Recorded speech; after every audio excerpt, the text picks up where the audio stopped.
So hello friends, welcome to ultimate matter. Nabanna থেকে মুখ্যমন্ত্রী মমতা ব্যানার্জির আবারও নতুন ঘোষণা। হ্যাঁ, একদমই ঠিক, 12 এপ্রিল সবাই টাকা পাবে।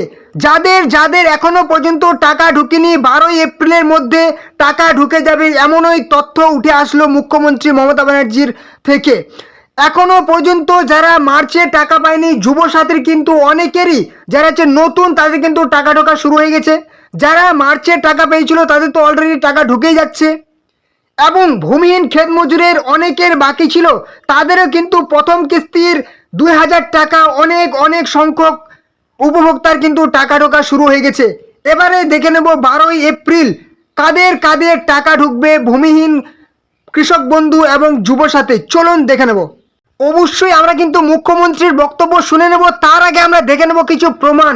এই যে দেখতে পাচ্ছেন স্ক্রিনশট, ঠিক আছে, এটা কিন্তু এপ্রিলে প্রথম টাকা ঢুকেছে, এই বন্ধুর কিন্তু প্রথম টাকা ঢুকেছে এপ্রিলে, এটা কিন্তু যুবসাথীর ক্ষেত্রে, ঠিক আছে। এখানে লেখা আছে INR Indian rupees 1500 credited to account number দেওয়া আছে via NEFT mode Yuvasathi scheme on 4 April 2026, অর্থাৎ এপ্রিলের 4 তারিখ। গতকালে কিন্তু ওই প্রথম টাকা পেয়েছে, মার্চে কিন্তু টাকা পায়নি এই বন্ধু, ঠিক আছে। গতকালে প্রথম টাকা পেয়েছে, অ্যাভেলেবেল ব্যালেন্স যেখানে দেওয়া আছে 1797 সামথিং। এবারে চলে আসি, অনেকেই বলছিল যে কাজ প্রায় বন্ধের মতো, কিন্তু আবারও কাজ শুরু হয়েছে।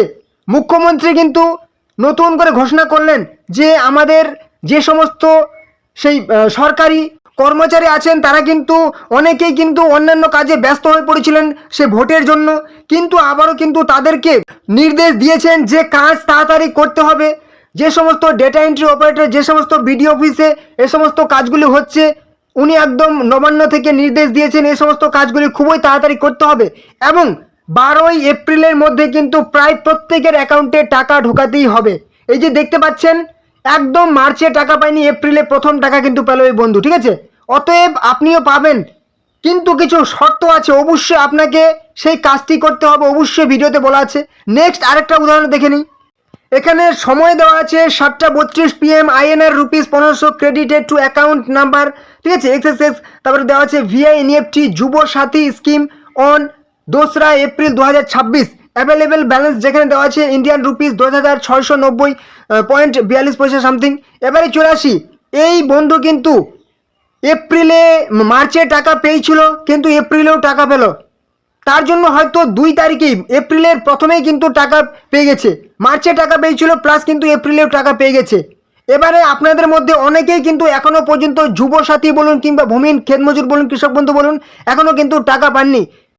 এই স্ক্রিনশটটা দেখে নাও, এটা কিন্তু সেই থার্সডে 2 এপ্রিল, অ্যাকাউন্ট নাম্বার দেওয়া আছে হ্যাজ ক্রেডিট ফর অ্যাসিস্ট্যান্স বাংলার Yuvasathi rupees 1500 on 2/4/2026, available balance দেওয়া আছে। অর্থাৎ এখানেও কিন্তু টাকা ঢুকেছে 2 এপ্রিল, 2 এপ্রিল। আর এই বন্ধুর কিন্তু মার্চ মাসে পেয়েছিল প্লাস এপ্রিল মাসেও কিন্তু টাকা পেল।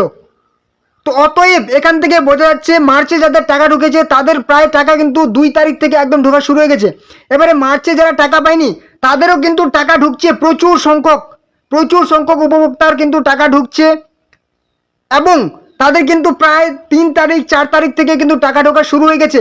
এবং মুখ্যমন্ত্রী ঘোষণা করে দিয়েছেন যে 12 এপ্রিলের মধ্যে প্রায় প্রত্যেকের অ্যাকাউন্টে কিন্তু টাকা ঢোকা চাই। তো চলুন আমরা শুনে নেব মুখ্যমন্ত্রীর নিজের মুখের বক্তব্য কি বলেছেন। কৃষকেরা 10,000 টাকা, যার 1 একর জমি আছে বছরে পান কি পান না, যার 1 কাঠাও জমি আছে 4,000 টাকা বছরে পান কি পান না, ক্ষেত মজদুরদের জন্য যারা ভাগ চাষি চাষ করে তাদের জমি নেই, তারাও বছরে 4,000 টাকা করে পাবে। অলরেডি 2,000 টাকা করে দিতে শুরু হয়েছে, দুবার 2,000 2,000 4,000 পাবেন। তা বাকিটা কি রইল? যুবসাথী আমরা করেছি, এটা ভিক্ষা বা ভাতা নয়।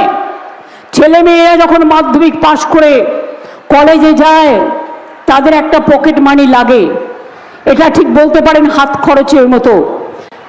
তাদের জীবিকা আগামী দিন হবে, এবং যতদিন জীবিকা না হচ্ছে তারা এটা পাবে। তার কারণ তাদের পকেট মানি হিসেবে এটা আমরা দিচ্ছি, যাতে তারা নিজে পায়ে দাঁড়াতে পারে।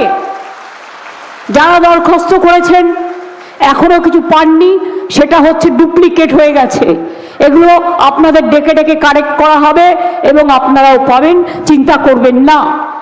তো আপনারা পরিষ্কার শুনতে পেলেন, মুখ্যমন্ত্রী নিজের মুখে বললেন যে আপনাদের ফর্মগুলি নাকি ডুপ্লিকেট হয়ে গেছে, এবং সাথে এও বললেন যে আপনাদেরকে নাকি ডেকে ডেকে আপনাদের ফর্মগুলি কারেকশন করা হবে। তো অবশ্যই আপনাদের ফর্মগুলি কারেকশন হবে, তার আগে কিন্তু আপনাদেরকে অনেক কাজ করতে হবে। কি করতে হবে অবশ্যই ভিডিওতে সমস্ত ডিটেলসে বলা হয়েছে। এবং একটি গুরুত্বপূর্ণ কথা, প্রথমেই আপনাদেরকে বলেছিলাম যে 12ই এপ্রিল আপনাদের অ্যাকাউন্টে প্রায় প্রত্যেকের অ্যাকাউন্টে টাকা ঢুকবে, সেটা মুখ্যমন্ত্রী ঘোষণা করেছেন। সেটা কিন্তু উনি কিন্তু কোনো সভায় ঘোষণা করেননি, সেটা উনি হচ্ছে নবান্নের এক বৈঠকে কিন্তু ঘোষণা করেছেন, ঠিক আছে, গতকাল। এবং আপনি যদি আপনার বিডিও অফিসে খোঁজ নিয়ে দেখেন, সেখান থেকে কিন্তু জানতে পারবেন যে ওনাদেরকে এই নির্দেশ দেওয়া হয়েছে যে 12ই এপ্রিলের মধ্যে সমস্ত কাজ কিন্তু খুব তাড়াতাড়ি সম্পন্ন করতে হবে। অবশ্যই আপনি যদি কথাটি বিশ্বাস না করেন তাহলে আপনার বিডিও অফিসে খোঁজ নিয়ে দেখতে পারেন, ঠিক আছে, যে উপর থেকে নির্দেশ দেওয়া হয়েছে নবান্নের তরফ থেকে যে 12 এপ্রিলের মধ্যে কিন্তু প্রায় প্রত্যেকের টাকা ঢুকবে। তো এবারে চলে আসি, আপনাকে কি কাজটি করতে হবে। আপনি নিজে গিয়ে বিডিও অফিসে কিংবা সেই ব্লক ইউথ অফিসে গিয়ে কিন্তু এই ফর্মটি জমা দিয়ে আসুন। তাহলে আপনি অনেকেই হয়তো কিন্তু টাকা কিন্তু পাবেন না, যতই মুখ্যমন্ত্রী বলুক। অনেকেই কিন্তু এত কাজগুলো কিন্তু মানে যদি সত্যি কথা বলা যায়, প্রচুর প্রচুর সংখ্যক উপভোক্তা কিন্তু এখনো পর্যন্ত টাকা পাননি। আর যেহেতু এই ভোটের সময় কিন্তু তাদের সকলের কাজ একদম কমপ্লিটলি করা সম্ভব নয়। অতএব আপনি নিজে যান এবং এই ফর্মটি জমা দিয়ে আসুন। এবার অনেকে বলছে যে 2 মাসের টাকা একসাথে, না, এটা 2 মাসের টাকা একসাথে ঢুকবে না। হ্যাঁ, ঢুকতে পারে। কাদের ঢুকবে? যাদের মার্চে, ঠিক আছে, মার্চে SMS এসেছিল, ঠিক আছে, ট্রেজারি থেকে SMS এসেছিল, কিংবা ব্যাংক ফেইল্ড হয়ে গেছে, কিংবা অন্য কোনো কারণে ফেইল্ড হয়ে গেছে, তাদের আসতে পারে, ঠিক আছে। তাদের মার্চ এবং এপ্রিল 2 মাসে কিন্তু এপ্রিলে আসতে পারে, কিংবা পরবর্তী সেই মার্চের টাকাটা তারা পেতে পারেন যাদের মেসেজ এসেছিল। কারণ তাদের অন্য কোনো ফেইল্ডের জন্য কিন্তু মার্চের টাকাটা ঢুকেনি, এপ্রিলে হয়তো তারা টাকা পেয়ে যাবেন, অনেকেই আবার পেয়েও গেছেন। এবারে চলে আসি, যাদের মেসেজ আসেনি তারা কেন 2 মাসের পাবেন না? তারা এই কারণে পাবেন না, কারণ তাদের ফর্মগুলি কিন্তু এখনও ডিজিটাল মোডে সাবমিট হয়নি বলেই কিন্তু তাদের কাছে এখনও কোনো রকম SMS আসেনি। আবার অনেকে প্রশ্ন করতে পারেন যে মেসেজ আসলেই কি শুধুমাত্র টাকা আসবে? না, এটা একদম ঠিক নয়। অনেকের কিন্তু মেসেজ আসেনি কিন্তু তাও টাকা চলে এসছে, ঠিক আছে। তো অতএব আপনাকে কখন আপনার বিডিও অফিস থেকে ফোন করবে এবং কখন আপনাদের ফর্মগুলি কারেকশন হবে সে আসে বসে থাকবেন না। আপনি যদি চান যে মার্চের টাকা আমি এখনও পাইনি, এপ্রিলের টাকা আমাকে নিতেই হবে, তাহলে আপনি নিজে আপনার বিডিও অফিসে যান কিংবা আপনার ব্লক ইউথ অফিসে যান, গিয়ে এই ফর্মটি সংগ্রহ করুন। এই ফর্মটি কীভাবে ফিল আপ করবেন? নিজেই ফিল আপ করবেন, কোনো অসুবিধা নেই, একদম খুব সহজ সরল বাংলা ভাষায় কয়েকটা শুধু লিখতে হবে, নিজেই ফিল আপ করতে পারবেন। এবং সাথে আপনার ভোটার কার্ড, আধার কার্ড এবং মাধ্যমিকের অ্যাডমিট, এবং অবশ্যই আপনার সেই ব্যাঙ্ক অ্যাকাউন্টের ডিটেলস দিতে হবে। এটা কিন্তু যুবসাথীর ক্ষেত্রে। আর হ্যাঁ, অনেকেই সেই ভূমিহীন ক্ষেতমজুর বা ভূমিহীন কৃষক বন্ধুর কিন্তু টাকা পেয়ে যাচ্ছেন, আবার অনেকেই পাচ্ছেন না, তাদেরও কিন্তু কাজগুলি খুব দ্রুত সম্পন্ন করা হবে, ঠিক আছে। যেহেতু ভূমিহীন ক্ষেতমজুর এটা কিন্তু সারা জীবনের জন্য, আর এটা সর্বাধিক বলেছেন 5 বছরের জন্য, তারপর যদি কোনো কাজ পেয়ে যান তাহলে কিন্তু এটা বাতিল হয়ে যাবে। অতএব ভূমিহীন ক্ষেতমজুরটা হয়তো একটু সময় লাগবে, ঠিক আছে, এটাও ভূমিহীন ক্ষেতমজুর আপনারা পেয়ে যাবেন।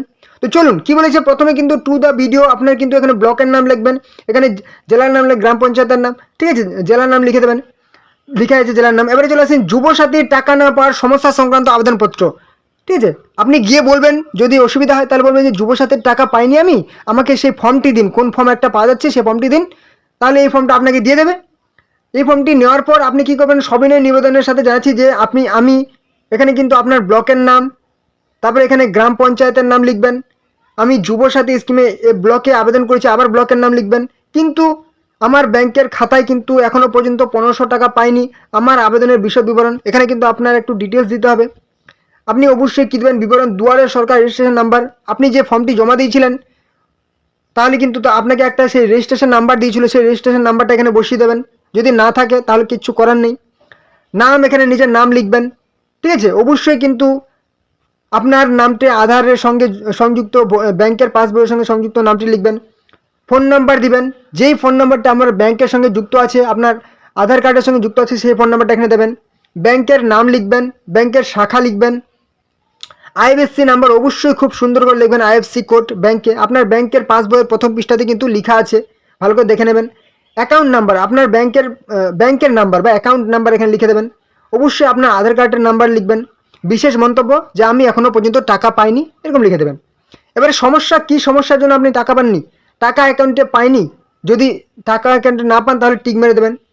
টাকা অ্যাকাউন্ট জনিত সমস্যা, যদি অ্যাকাউন্টে আপনার সমস্যা থাকে ব্যাংকের অ্যাকাউন্টে, তাহলে কিন্তু এটা টিক মারবেন, না হলে টিক মারতে হবে না, বা অন্য কোনো সমস্যা হলে অন্যান্য টিক মেরে দেবেন। এবারে চলে আসি, আমার আবেদনপত্রটি বিবেচনা করার জন্য অনুরোধ জানাচ্ছি।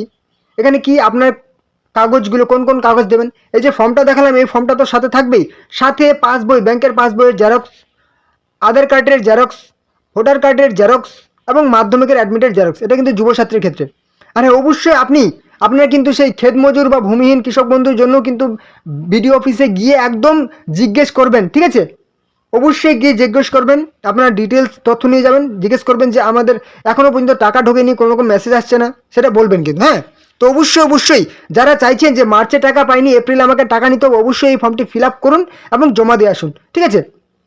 কারণ আপনাকে, যদি আপনি টাকা চান তাহলে কিন্তু এটা আপনাকে করতে হবে, নাহলে কিন্তু আপনি যদি সেই সরকারি আধিকারিকদের আশায় বসে থাকেন তাহলে কিন্তু আপনি ভুল করছেন। কারণ এখন ভোট, তো ভোটের জন্য এই সমস্ত মানে কাজ নিয়ে অতটাও ব্যস্ত থাকবেন না, বুঝতেই পারছেন সব কিছুই রাজনীতি, ঠিক আছে? সত্য কথা একদম খোলাখুলিভাবে কিন্তু আমি বলছি, ঠিক আছে? অতএব অবশ্যই ফর্মটি ফিল আপ করুন। তো চলুন, এটাই কিন্তু আজকের গুরুত্বপূর্ণ আপডেট দেওয়ার ছিল। ভিডিওটি যদি ভালো লাগে অবশ্যই একটি লাইক করে দেবেন, আর অবশ্যই চ্যানেলে কিন্তু নতুন হলে চ্যানেলটিকে সাবস্ক্রাইব করে দেবেন, তাহলে সমস্ত রকম প্রকল্পের আপডেট আপনারা খবর পেয়ে যাবেন। যত রকম প্রকল্প আছে রাজ্য সরকার, কেন্দ্র সরকার, এবং সাথে রাজ্য সরকার, কেন্দ্র সরকার সমস্ত চাকরির খবর আপনারা পেয়ে যাবেন এই চ্যানেলে সবার আগে।